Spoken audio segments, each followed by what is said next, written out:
والله باقی نام فرید بلوچستان شهرستان سراوان.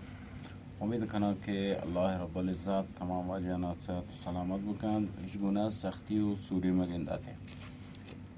کلیپ دوستان درخواست داده که چونکا ما پلک تنبوره نازک کنه زمانی که کلفتم این پلکو جتا یک ذره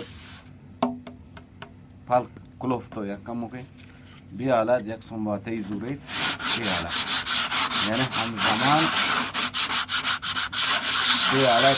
همزمان کار کنه سره تنبوره. اگر مثلا ای جاگه تانکه شما مثلا پتره شید پده بیای ای قسمت ایده نازکو بود ایده کلفته مانه پس نامیزانه بود. پس سنباته یک نواق بگیری دست بیالد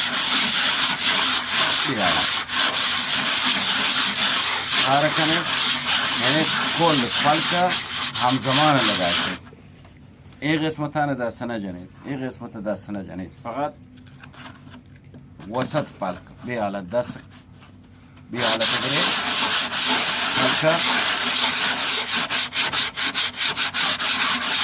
آهسته آهسته مثلا نباز شاریده نباز مثلا شاریده که پلک مثلا باز نازک بود نه یک طرف هم سنباته کنی یا نه. اگر ای طرف یا ای طرف یک جاگه کار کنی گوڑه پلک شما نامیزانه بود. بل زمانی که پلک مثلا شما هم زمانه گره دیگه پلک کامل نازک بود بیاره.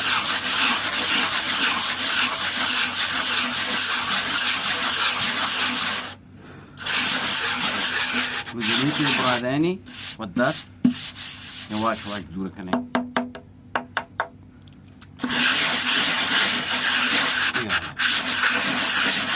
طریقه نازک خود کنه پلک یعنی پلک چونکه شما نازک کنه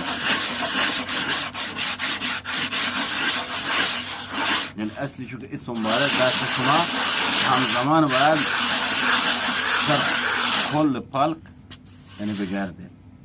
از این که شمایی برید دست شما گسون باتا همزمان کل پلک بگرده دیگه این قسمت دست نجنه این قسمت دست نجنه. اگر یه تو مثلا شما پلک اید درزانی وازته درز پچات اشاره چون کنه و چسب پر کنه و خاطرشی که هوا آمدن حالا این سوراخانه که جنید همه سوراخانه که قسمت اید جنید یا قسمت اید جنید یک که جنید اید جنید هوای تنبوره داره تنبوره آواز وشتره بود و سوراخانه هم باز مثلا گشاده نکنه